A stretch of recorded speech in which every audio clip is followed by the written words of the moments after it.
So we have Hitler, who had an army, personal militia-based army that was larger than the German army within Germany. Now that is a serious threat. So you don't have that in the United States yet, because no one has tried to make a call to arms for them, not an organized one anyway. So to call Trump Hitler is to not know what you're talking about, because Hitler, he used ex-military personnel to organize an activist grassroots organization of veterans and people willing to die for the cause, put them in matching uniforms and blanketed the country with them, putting them deliberately into street fights with people who opposed them, trying to kill these people, and being enough of a threat that the police could not police them. So if you want to compare Trump to Hitler, you have to take such a snippet of a view of the entire decade leading up to Hitler's election as chancellor, that the comparison is in no way valid.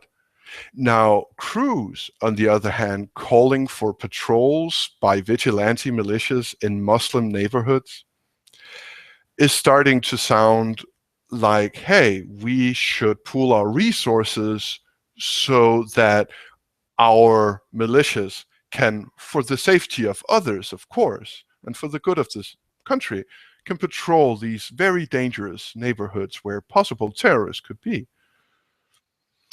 Now, that, in regards to veterans and militia, is sounding like something that could be very dangerous in destabilizing the peace of everyday life in the US.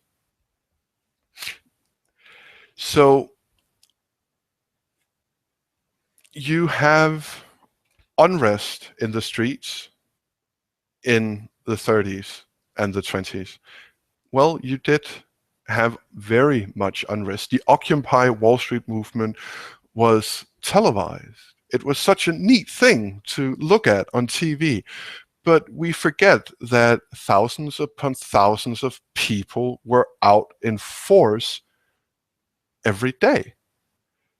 This is unprecedented in recent history, at least, that such a thing would take place. This is very much unrest. This is very much breaking with the natural order, the status quo of everyday life. The same with the Tea Party movements.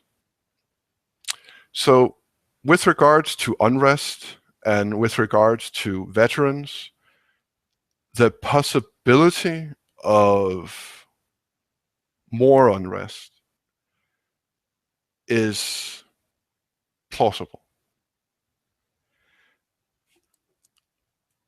And that is, again, not to say that either Cruz or Trump is Hitler.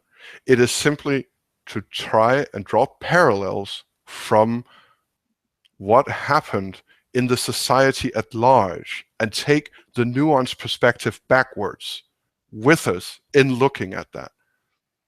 When I wrote my bachelor's on the role of natural science in the Holocaust, I had to start in the mid-1800s to get enough of a backpull to actually be able to talk about it.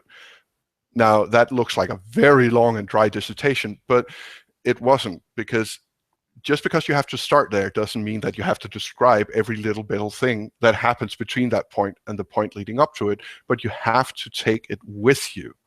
You have to mention it so that they can put it into their perspective.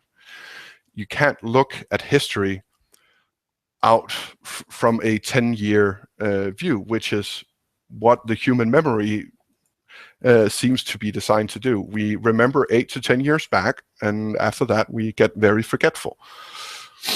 So, for example, anytime someone brings up on Bill Maher's otherwise rather great show any point about religion, not being represented by extremists, meaning these extremist Christians and extremist Muslims are not representative of the religions as a whole. He will, against Muslims or Islam, say that Islam is the motherlode of all bad ideas, and then it would be brought up that, well, so is Christianity, and then he would say, but not lately, and that is again such a selective view of religion, of Islam, and we can go into that another day, but you have to take the long view, both ahead and behind.